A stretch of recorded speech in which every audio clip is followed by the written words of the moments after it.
오늘 하나님께서 우리에게 주시는 하나님의 말씀은 역대상 5장 1절로 23절 말씀입니다. 역대상 5장 1절로 23절 말씀 영상을 보시면서 함께 봉독하도록 하겠습니다. 제5장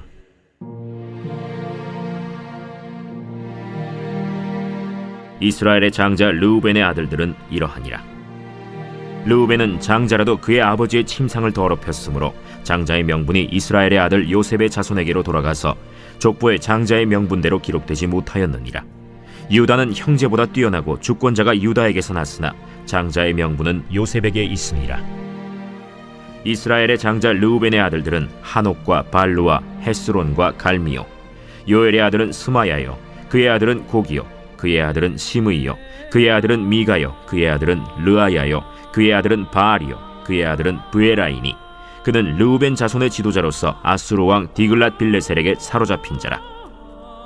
그의 형제가 종족과 계보대로 우두머리 된 자는 여이엘과 스가랴와 벨라니. 벨라는 아사스의 아들이요 세마의 손자요 요엘의 증손이라. 그가 아로엘에 살면서 느보와 바알무온까지 다다랐고 또 동으로 가서 거주하면서 유브라데 강에서부터 광야 지경까지 다다랐으니 이는 길르앗 땅에서 그 가축이 번식함이라. 사울 왕 때 그들이 하갈 사람과 더불어 싸워 손으로 쳐 죽이고 길르앗 동쪽 온 땅에서 장막에 거주하였더라. 갓 자손은 르우벤 사람을 마주대하여 바산 땅에 거주하면서 살르가까지 다다랐으니 우두머리는 요엘이요 다음은 사밤이요 또 야네와 바산의 산 사밧이요. 그 조상의 가문의 형제들은 미가엘과 무술람과 세바와 요레와 야간과 시아와 에벨 7명이니 이는 다 아비하일의 아들들이라. 아비하일은 후리의 아들이요 야로아의 손자요 길르앗의 증손이요 미가엘의 현손이요 여시세의 5대손이요 야도의 6대손이요 부스의 7대손이며 또 구니의 손자 압디엘의 아들 아히가 우두머리가 되었고 그들이 바산 길르앗과 그 마을과 사론의 모든 들에 거주하여 그 사방 변두리에 다다랐더라. 이상은 유다 왕 요담 때와 이스라엘 왕 여로보암 때의 족보에 기록되었더라. 르우벤 자손과 갓 사람과 므낫세 반지파에서 나가 싸울 만한 용사 곧 능히 방패와 칼을 들며 활을 당겨 싸움에 익숙한 자는 44,760명이라.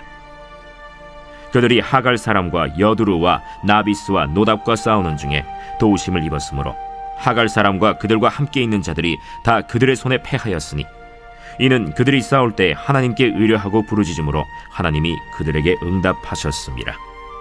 그들이 대적의 짐승 곧 낙타 5만 마리와 양 25만 마리와 나귀 2천 마리를 빼앗으며 사람 10만 명을 사로잡았고 죽임을 당한 자가 많았으니 이 싸움이 하나님께로 말미암았습니다.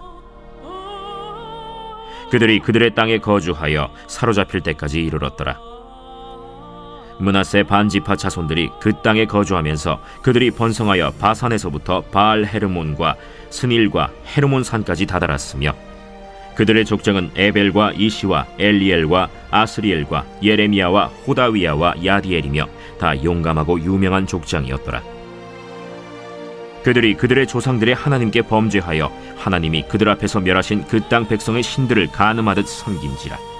그러므로 이스라엘 하나님이 아수르 왕 불의 마음을 일으키시며 아수르 왕 디글랏 빌레셀의 마음을 일으키심에 곧 르우벤과 갓과 므낫세 반지파를 사로잡아 할라와 하볼과 하라와 고산 강가에 옮긴지라. 그들이 오늘까지 거기에 있습니다. 오늘 계속해서 6주째 하나님의 말씀, 역대기의 말씀을 통해서 족보의 말씀을 통해서 우리에게 주시는 하나님의 교훈의 말씀을 만나고 있습니다. 오늘은 5장입니다. 5장의 족보에서는 르우벤과 갓, 므낫세 반지파의 족보가 나옵니다. 이 세 지파가 나오면서 이 세 지파는 특별히 영토 분배 때 보면 요단 동편에 있었던 지파들입니다. 이 야곱의 자녀들로 보면 르우벤은 이스라엘 백성 가운데서 특별히 장자입니다. 원래는 야곱의 장자이기 때문에 당연히 장자의 권한을 가지고 있어야 되는 게 르우벤입니다. 그런데 이 르우벤에 대해서 뭐라고 오늘 말씀하고 있는가 하면 르우벤은 장자이지만 장자 명분을 빼앗겼다고 말씀합니다. 1절의 가로의 말씀을 보면 르벤은 장자라도 그의 아버지의 침상을 더럽혔으므로 장자의 명분이 이스라엘의 아들 요셉 자손에게로 돌아갔다라고 표현하고 있습니다. 여러분, 요셉 자손에게 돌아갔다. 그 장자의 명분을 빼앗겼다 이 말입니다. 이 장자 명분을 빼앗기고 된 이유가 무엇입니까? 르벤이 그의 아버지의 첩과 통관했기 때문입니다. 자신의 육체의 역종을 이기지 못해서 하나님의 말씀, 적어도 인륜에 지켜야 될 기본적인 천륜을 어겨버린 것이죠. 물론 이때는 말씀은 주어지지 않았습니다. 그러나 우리의 양심 속에 주어져 있는 기본적인 말씀이 있습니다. 이 땅에 태어나서 성경에 기록되지 않은 내용이라 할지라도 인간으로서 인간이 지켜야 될 최소한의 도리라는 것이 있지요. 그것을 지키지 않았던 르벤. 그 르벤은 하나님의 축복 안에 선택된 야곱의 자손이고 이스라엘 민족을 이루는 족속이었지만 그에게 주어진 최고의 특권 중에 하나인 장자권, 영토 분배 때 두 분깃을 받을 수 있는 그 놀라운 특권을 잃어버리게 됩니다. 그래서 르벤은 한 분깃만 요단 동편에서 얻게 되지요. 그 장자권은 놀랍게도 오늘 본문에 있는 세 지파 중에 하나인 므낫세 반지파, 므낫세 지파가 가져가게 됩니다. 그래서 므낫세 지파는 요단 동편의 절반이, 또 절반은 요단 서편에서 그 영토를 차지하게 됩니다. 놀랍게도 장자의 명문을 받은 사람들 중에 절반은 여기에 오늘 족보에 함께 기록되어 있습니다. 그런가 하면 여기에 함께 있던 사람이 갓이란 사람입니다. 이 갓 지파입니다. 이 갓 족속의 갓 지파는 누구인가 하면 이 실바의 아들들이지요. 본래 이 레아의 종이었던 실바, 레아의 종이었던 실바를 이 레아가 야곱에게 아내로 주어서 난 자식, 첫 번째로 난 자식이 바로 갓입니다. 갓. 근데 이 갓 집 자손이 요단 동편에 거주하게 됐죠. 이 르벤 지파, 갓 지파, 므낫세 반 지파 자손들, 이 지파들은요 요단 동편에서 영토를 차지하고 그곳에서 살아가게 됩니다. 오늘 족보의 내용을 보면 유다 요담과 이스라엘 왕 여로보암 때에 족보가 기록됐다 이렇게 되어져 있습니다. 이 사실은 이 시기에 기록이 됐으니까 유다와 이스라엘이 남북으로 나누어진 지 꽤 시간이 흘러서겠지요. 이 시대에 이제 족보가 기록된 족보에 따라서 요단 동편에 지파 있는 족보들을 기록을 하고 있습니다. 근데 이때 어떤 일이 있었는가라는 그 족보를 쭉 기록하고 있다가 갑자기 중간에 전쟁에 대한 기사가 나오고 므낫세 반지파는 그 뒤에 다시 이어서 나오게 됩니다. 왜 하필이면 르벤과 갓에 대해서 먼저 쓰고 전쟁 이야기가 나온 다음에 다시 므낫세 지파를 뒤에 따로 썼을까? 아마도 이 족보가 기록될 때 북왕국에 므낫세 지파가 있었기 때문에 이 므낫세 지파가 북왕국의 기록에 따로 있었고 르벤과 갓 지파의 기록이 아마 남왕국 쪽에 있었던 것으로 보여집니다. 물론 처음에는 북왕국에 속한 지파여야 할 텐데 요단 동편은 남왕국에 영향력을 미쳤던 시기도 꽤 있기 때문에 그렇게 되어져 있지 않은가 하는 생각을 해보게 됩니다. 어찌됐든 그런 상황 속에서 족보가 기록이 되어져 있습니다. 이 족보들의 기록의 내용을 보면 중간 18절에 또 다른 내용입니다. 첫 번째 키포인트라고 한다면 그것은 아까 말했던 것처럼 아버지의 칭상을 더럽힘으로 자기에게 주어진 특권, 장자의 명분을 잃어버렸고 빼앗겼다라는 것이고, 오늘 두 번째 키포인트의 말씀은 18절 말씀부터 21절까지 말씀입니다. 르벤 자손과 갓 사람과 므낫세 반지파가 나가 싸울 만한 용사 곧 능히 방패와 칼을 들며 활을 당겨 싸움에 익숙한 자는 44,760명이다 라고 나옵니다. 이들의 군사의 수가 44,760명이었다. 이 시기가 언제쯤인지는 정확히 나와 있지 않지만 어쨌든 이들이 이 동편에 있는 다른 사람들과 다른 대적들과 싸워서 전쟁에서 크게 이길 때 시기에 그들의 군사는 44,760명이었다라고 기록을 하고 있습니다. 그래서 이 44,760명이 전쟁에 나가서 싸우려고 하는데 그 당시에 적군이 쳐들어왔을 때 적군의 수요가 얼마인지 정확한 수는 알 수 없습니다. 그러나 엄청나게 많은 숫자였던 것은 틀림이 없습니다. 적어도 이들의 몇 배의 군사를 가지고 왔다는 것은 명확합니다. 왜냐하면 이들과 싸우다가 이들에게 사로잡혔던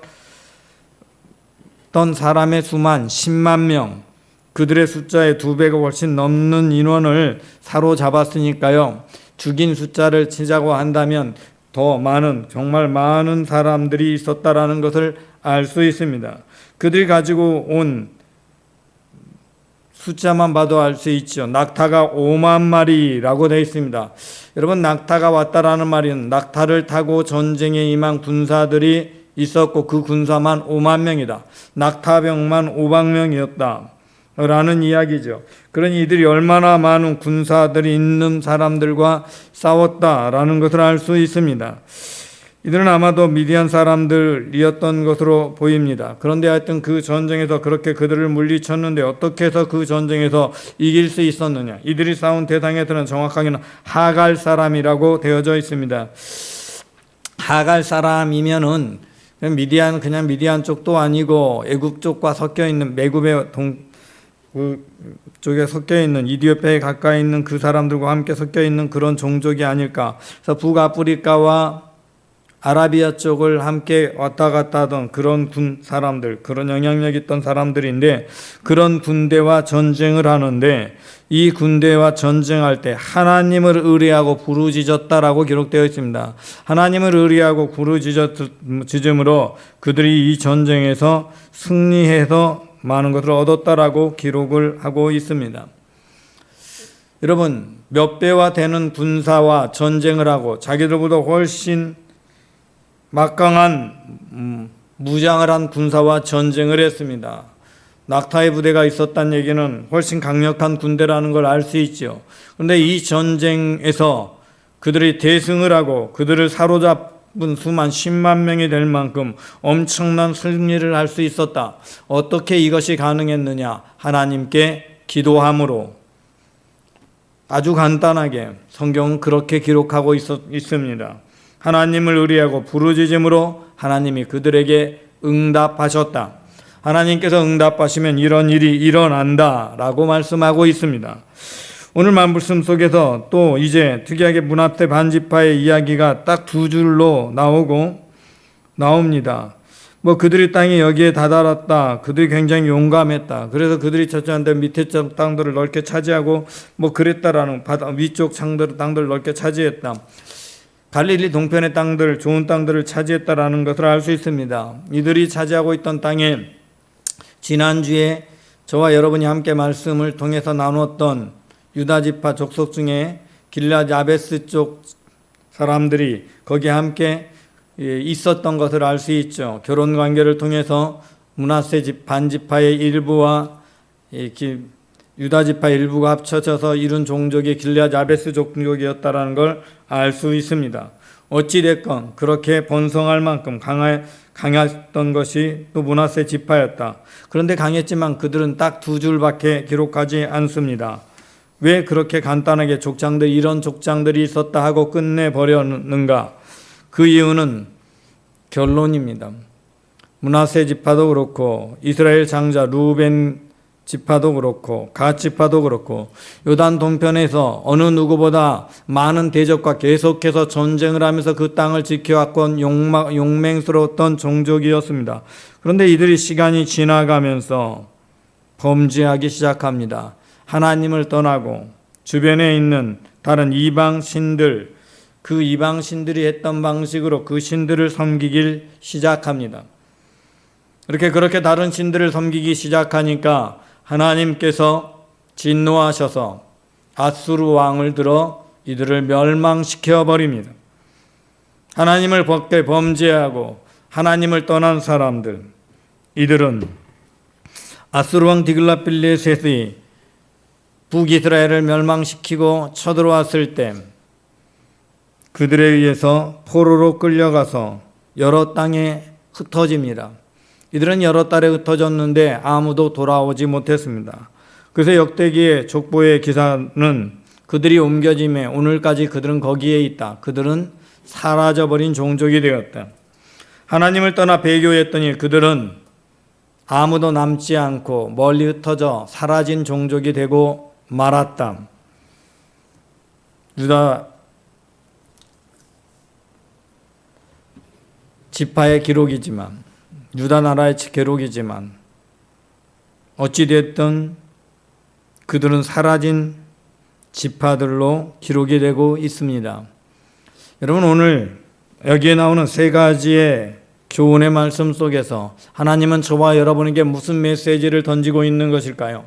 단순히 족보인 것 같지만 이 족보 속에서 하나님은 저와 여러분들을 향해 말씀하고 계십니다. 우리에게는 하나님의 자녀로서 놀라운 특권이나 은혜가 있습니다. 우리가 언제나 기도하면 하나님은 우리의 기도를 들으시고 응답하시겠다고 약속하고, 예수 그리스도를 구주로 믿는 모든 사람들은 하나님의 자녀가 되어서 영원한 천국의 영생이 보장되었다고 약속합니다. 여러분, 그 모든 특권은 하나님의 은혜 안에서 저와 여러분이 누릴 수 있습니다. 여러분, 그렇게 그 은혜를 누리는데 우리가 하나님 앞에 배역하지만 않으면, 범죄하지만 않으면 우리는 그 모든 특권을 누릴 수 있습니다. 하지만 우리가 범죄한다면 우리는 그 특권을 빼앗길 수도 있다라는 것을 오늘 본문 말씀합니다. 하나님의 자녀로서 우리는 언제든지 하나님께 기도하고 간구할 수 있습니다. 그러나 우리가 하나님께 기도하고 간구할 수 있는데 우리가 하나님의 뜻을 어기고 떠나게 된다면 우리의 기도는 응답되지 않습니다. 죄악 가운데 있으면 우리는 기도가 응답받을 수 없습니다. 하나님의 백성으로 먼저 부름받았다고 조금도 나을 것이 없습니다. 예수 그리스도께서는 우리에게 말씀하셨습니다. 먼저 된 자가 나중된 자가 되고 나중된 자가 먼저 될 자도 있다라고 말씀합니다. 하나님께서 원하시면, 말씀하시면 저 돌들로도 아브라함의 자손이 되게 하실 수 있다라고 주님은 말씀하십니다. 여러분, 주님의 말씀처럼 우리들의 역할을 대신할 사람들은 언제나 있습니다. 여러분, 하나님의 백성으로 저와 여러분이 세움받고 나서 우리에게 특별한 권세와 원한을, 은혜를 베푸셨다. 하나님의 자녀로서 특별한 권세와 은혜를 베푸시며 저와 여러분을 하나님이 쓰시는 일에 귀히 쓰시기 위해서 어떤 특별한 일에 저와 여러분을 부르실 수 있습니다. 그래서 그 일에 저와 여러분을 사용하기를 원하는데, 여러분이 그 일을 사용하기에 합당한 그릇으로 준비되고 하나님의 말씀을 순종하고 하나님의 뜻대로 나아가야 하는데, 저와 여러분이 만약 하나님의 말씀을 등지고 하나님의 뜻이 아닌 세상 사람들이 보기에도 도덕적으로 악한 일을 하면서 세상의 지탄거리가 된다면 하나님은 결코 우리를 사용하지 않을 것입니다. 왜냐하면 우리를 사용하면 하나님의 이름이 먹실이 되니까요. 하나님이 이 세상의 모든 일을 행하는 일은, 그 까닭은 하나님이 영광 받으시길 원하셔서 행합니다. 저와 여러분을 귀한 그릇으로 사용하기를 원하는데, 저와 여러분이 세상의 짓단거리가 된다면 하나님은 저와 여러분을 더 이상 그 그릇으로 쓰지 않으신다 이 말. 저와 여러분이 아닌 또 다른 사람에게 옮겨서 다른 사람을 들어서 쓰게 될 것입니다. 그것이 무엇이냐? 바로 촛대를 옮기는 거죠. 여러분, 촛대가 옮겨져서는 안 됩니다. 하나님께서 여러분을 향한 목적, 여러분을 부르신 뜻이 다른 데로 옮겨지지 않아야 합니다. 여러분을 향한 계획이 이루어져야 하고, 그 계획을 성취할 때 저와 여러분의 삶은 가장 이 땅에서 번영된 삶을 사는 겁니다. 저와 여러분에게 예정된 최고의 번영된 삶, 행복한 삶, 하나님을 기쁘시게 하는 은혜로운 삶을 살 수 있는 길이 무엇인가? 우리가 세상의 짓단거리 되지 않는 것, 세상의 비난거리 되지 않도록 마땅히 지켜야 될 것을 지켜야 한다는 것입니다. 저와 여러분이 마땅히 지켜야 될 것을 지키지 않음으로 세상의 짓단거리가 되는 순간 우리의 영광은 가려지는 겁니다. 여러분, 교회가 세상에서 영향력을 어떻게 잃게 되느냐? 교회가 세상 사람들에게 존중받게 될 때에는 하나님은 영향력을 계속해서 더하시고 교회를 통해 수많은 일들을 이루어 가십니다. 세상을 변화시켜 가십니다. 그러나 교회가 세상 속에서 지탄거리가 되고 세상의 비난거리가 되면 하나님은 교회를 통해 영광을 드러내지 않습니다. 교회의 영광이 사라진다 이 말입니다. 하나님은 교회를 통해서 일하지 않습니다. 언제까지? 교회가 경건을 회복하고 하나님의 말씀의 자리로 돌아서 하나님의 뜻을 붙잡을 때까지. 비록 우리들의 모습이 연약하고 부족하고 부끄러운 모습일지라도 그러나 하나님은 우리에게 언제나 기회를 주십니다. 우리가 부족하고 부끄러움을 당한 존재고 세상 가운데 영향력이 없는 초라한 존재고 정말로 수많은 사람들에게 의해서 핍박에 의해서 죽어갈지라도 이 3.1운동, 3.1절이 얼마 남지 않았지요. 3.1운동 당시 교회에 많은 사람들이, 비록 교회 지도자들이 배교하는 사람들이 있었지만 교회 많은 사람들이 하나님의 은혜 안에서 세상 가운데 영향력을 나타냈습니다. 만세운동을 하는데 교회가 가장 앞장서서 태극기를 만들고 가르치고 교육하면서 만세운동에 세상 사람들이, 많은 사람들이 끌어들이는데 역할을 했습니다. 교회의 영향력이 전국 전역에 나타났던 것입니다. 그것 때문에 많은 교회가 핍박을 받고 불에 타고 사라져갔고 목사님들이 죽어가기도 했습니다. 그러한 순교를 피를 흘리면서 교회가 그렇게 감당해 나갈 때 1, 2%도 안 되는 교회가 세상에 그렇게 역할을 감당해 나갈 때 하나님은 더 큰 역할을 교회에 집어넣고 하나님께서는 교회 사람들을 높여주셔서 이 땅에 처음 나라가 세워질 때 초대 국무위원회 태반을 기독교인으로 세워주시는 놀라운 역사를 이루었습니다. 그러나 그렇게 은혜를 베푸신다 할지라도 우리가 세상의 짓단거리가 되는 행동을 하게 되면 초대 대통령이 초라하게 쫓겨나서 도망쳐야 했던 것처럼 이 땅의 장로 대통령들이 뒷모습이 초라하게 마무리되어져 버린 것처럼 하나님은 언제나 촛대를 옮겨버리실 수 있다라는 사실을 우리는 잊지 말아야 됩니다. 하지만 그런 모든 상황 속에서 하나님께 기도하며 나아갈 때 하나님은 우리의 기도를 들으시고 우리에게 다시 회복의 은혜를 내리시고 하나님께서 이루실 놀라운 일들을 저와 여러분과 함께 이루어 가실 수 있는 분이 하나님이십니다. 그러니 여러분 삶에서 상황 때문에 나는 안 돼서 못해서 어쩔 수 없이 길을 돌이켰다라고 말하지 마시기 바랍니다. 상황 상관없습니다. 여러분 4만 명이 조금 4만 4,760명의 군대를 가지고 자기보다 몇 배나 많은 군대 그리고 훨씬 더 많은 무력을 가진 군대를 어떻게 맞아 싸울 수 있습니까? 상황과 상관이 없습니다. 기드온이 300용사를 가지고 어떻게 13만이 넘는 군사와 싸울 수 있었습니까? 상황이 문제가 아닙니다. 하나님의 말씀이 문제입니다. 하나님이 나와 함께 하시느냐가 문제입니다. 하나님이 나와 함께 하신다면 어떠한 대적도 능히 이길 수 있게 하시는 분이 하나님이시라는 사실을 저와 여러분은 믿어야 합니다.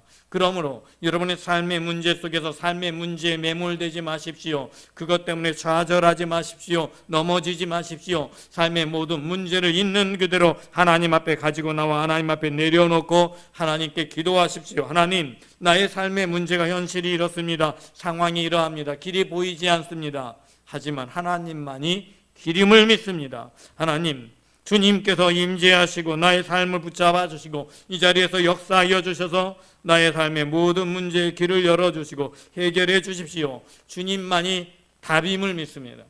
여러분 그렇게 기도하는 겁니다. 그렇게 하나님을 의지하고 하나님만이 답임을 믿고 하나님이만이 기름을 믿고 그 길을 향해 나아갈 때 하나님은 저와 여러분의 삶 속에 놀라운 역사를 이루십니다. 저와 여러분을 통해 구원의 은혜를 베푸시고 하늘에 임재하시는 역사들을 보여주실 것입니다. 여러분의 삶 속에 하나님이 일하시는 증거를 나타내실 것입니다. 세 지파가 하갈의 종족을 완전히 멸하고 그 모든 것을 얻은 것처럼 저와 여러분의 삶 속에 놀라운 축복과 은혜를 누리게 하시고 아무런 삶의 터전이 없는 그 자리에 놀라운 삶의 터전을 얻게 하는 귀한 은혜가 있게 하실 것입니다.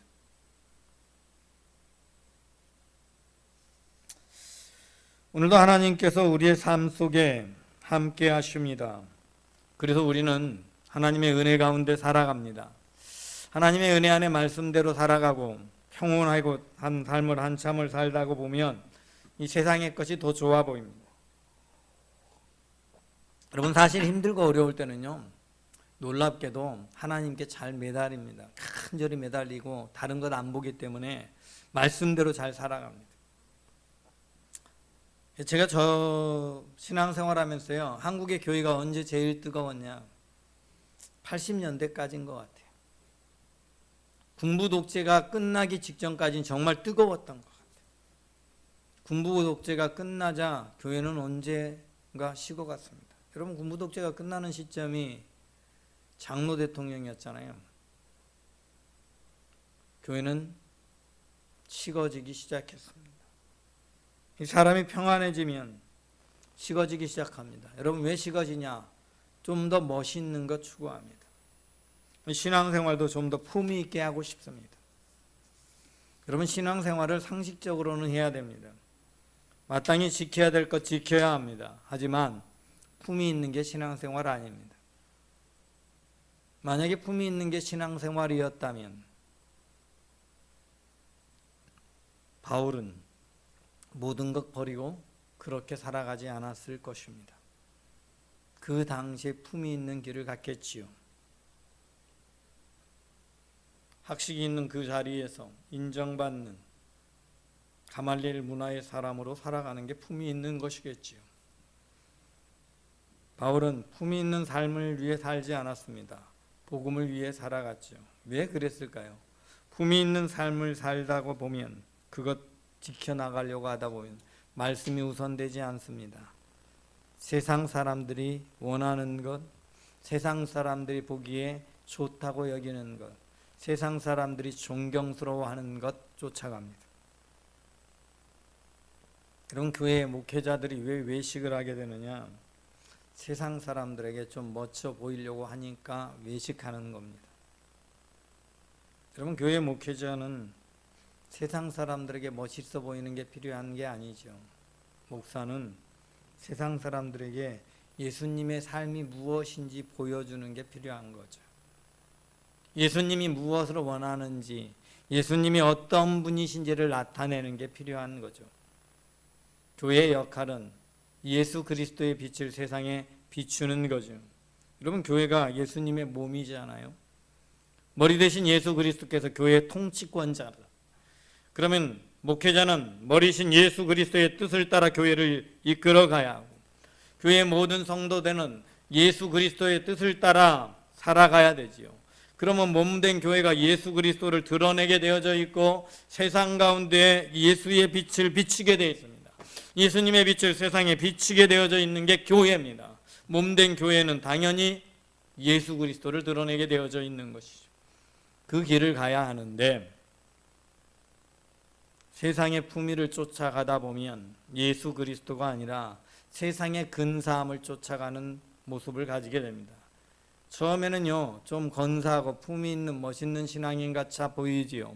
그러나 시간이 좀 지나가면 세상 사람들과 다를 게 없네가 되는 거죠. 세상의 성공을 추구하기는 교회나 세상이나 똑같고, 세상의 욕망을 추구하는 것도 세상이나 교회나 똑같고, 하나님의 나라 소망보다 이 땅의 소망에 더 관심이 있는 것 같아 보이고, 그러니 하나님의 나라를 아무리 말해봐야 그것이 무슨 소용이 있겠습니까? 우리들이 보여주는 메시지는 세상의 복이 최고야가 메시지인데요. 그러면 교회의 영향력은 사라져버리는 것입니다. 그러므로 저와 여러분이 이 땅을 살아가는 동안 이 땅 가운데서 예수 그리스도를 드러내는 일을 해야 되고, 세상의 문화를 쫓아가는 것을 해서는 안 됩니다.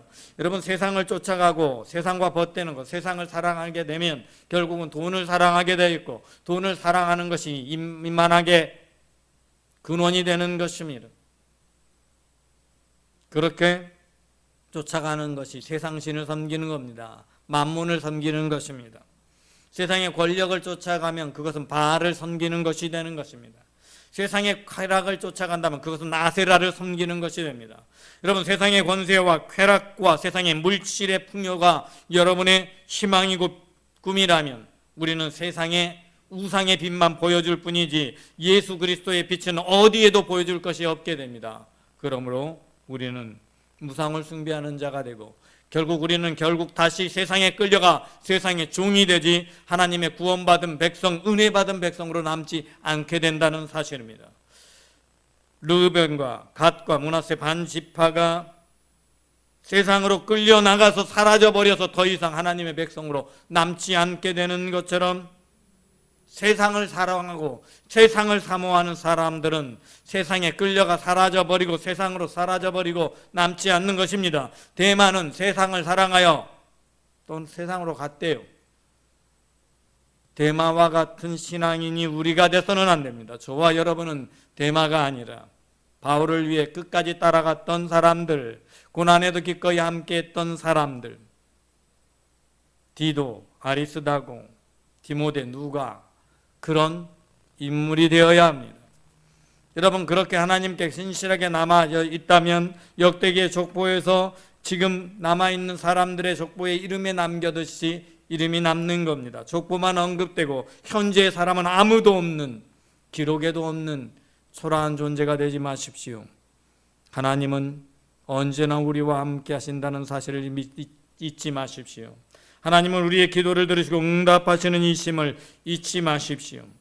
하나님은 하나님을 의뢰하는 우리가 더럽혀지면 우리에게 주어진 특권들을 옮긴다는 사실을 잊지 마십시오.